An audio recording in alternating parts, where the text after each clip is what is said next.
அனைவருக்கும் வணக்கம். கம்பம் பள்ளத்தாக்கு நஞ்சை விவசாயிகள் கவலை.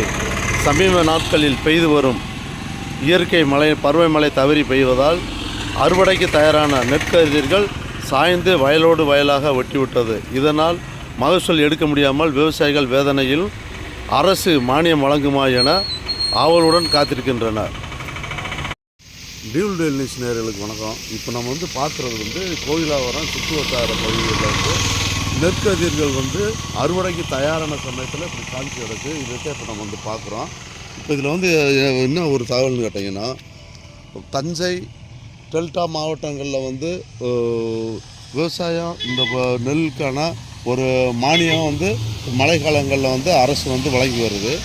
ஆனால் இந்த தேனி மாவட்டம் மற்ற மாவட்டங்களெல்லாம் அதை வழங்கணும்னு சொல்லி விவசாயிகள் கோரிக்கை வச்சுருக்காங்க. இது போக டியூல் டெய்லர் சார்பாக விவசாயிகளுக்கு என்ன ஒரு கோரிக்கைன்னு கேட்டிங்கன்னா, இந்த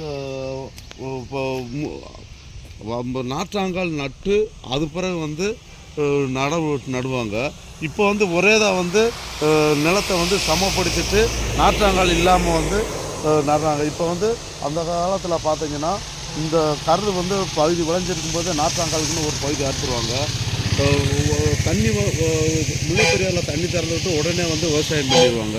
இப்போ என்ன செய்கிறாங்க, ஒரு மாதம் தண்ணியிலே எல்லா வயல்களுக்கும் பரவட்டும்னு சொல்லிட்டுருக்காங்க. அதனால் விவசாயிகளும் அந்தந்த பருவங்களில் சிரமத்தை பார்க்காம விவசாயத்தை பண்ணணும். இப்போ ஒரு மாதத்துக்கு முன்னாடியே இந்த விவசாய நெல்லை நம்ம நடவு செஞ்சிருந்தோம்னா இப்போ இந்த மழையோட பாதிப்புலாம் வந்திருக்காது. அதனால் அரசு இந்த பாதிக்கப்பட்ட விவசாயிகளுக்கு மானியம் தரணும். விவசாயிகளும் அந்த பருவத்தில் செய்யணும். ஆனால் இயற்கையை நம்ம இயற்கையை ஒன்றும் செய்ய முடியாது. இயற்கையோடு சேர்ந்து வாழ்கிறதே மனித குலம். அந்த விவசாயிகளுக்கு அரசும் விவசாயிகளும் ஆதரவாக இருக்கணும்னு சொல்லி அன்போடு கேட்டுக்கொரு. நன்றி, வணக்கம்.